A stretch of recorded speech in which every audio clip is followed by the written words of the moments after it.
सुहान की दुनिया इस वक्त बखर जाती है जब वो एल्फ को औरंगजेब के साथ देख लेता है। एक लम्हे में ही वो ये मान लेता है कि एल्फ अब इसकी नहीं रही। टूटे दिल के साथ वो घर वापस आता है और चंदा के सामने अपने जज्बात बयान करता है, मगर चंदा इसे एक सच दिखाती है। क्या इसने कभी एल्फ को अपने दिल की बात बताई भी है? इसी सोच में डूबा सुहान घर से निकल पड़ता है। रास्ते में इसके वालिद गाजी यूसुफ इसे रोक लेते हैं तो वो एक ऐसा सवाल करता है जो उसके दिल के खौफ को जाहिर कर देता है। इसे लगता है कि एल्फ किसी बेहतर शख्स को चुन लेगी, मगर उसके वालिद इसे यकीन दिलाते हैं कि जो सच्चा ख्याल रखता है वही जीतता है। इसी उम्मीद के साथ सुहान सीधा एल्फ के पास पहुंच जाता है, मगर वहां जाकर जो मंजर वो देखता है वो इसका दिल चिकनाचूर कर देता है।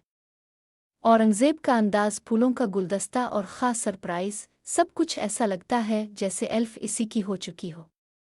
बगैर कुछ सुने, बगैर हकीकत जाने सुहान वहां से चला जाता है।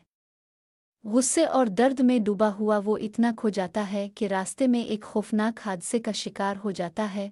दूसरी तरफ हकीकत कुछ और होती है।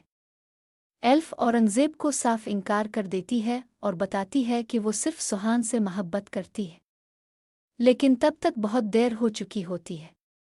सुहान अस्पताल में जिंदगी और मौत के दरमियान झूल रहा होता है और बेहोशी में भी सिर्फ एल्फ का नाम ले रहा होता है। जब एल्फ को हादसे की खबर मिलती है तो उसके होश उड़ जाते हैं। वो रोती हुई अस्पताल पहुंचती है और सुहान का हाथ पकड़कर अपने दिल की बात कहती है। इसकी आवाज़ सुनते ही सुहान की आंखें खिल जाती हैं और एक नई उम्मीद जन्म लेती है। दोनों एक दूसरे के हो जाते हैं और शादी का फैसला भी हो जाता है, लेकिन कहानी यहाँ ख़त्म नहीं होती।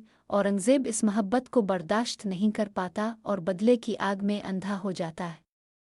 वो एक ख़तरनाक मंसूबा बनाता है, एल्फ की गाड़ी में बम रखवा देता है। खुशी के इस दिन जब एल्फ नई जिंदगी शुरू करने निकलती है, इसकी गाड़ी ज़ोरदार धमाके से तबाह हो जाती है। अस्पताल में अपनी आखिरी सांसों के दौरान एल्फ सुहान का हाथ थामकर उससे वदा लेती है कि वो इसकी बहन इल्हाम का ख्याल रखेगा, और फिर हमेशा के लिए इसकी आंखें बंद हो जाती हैं।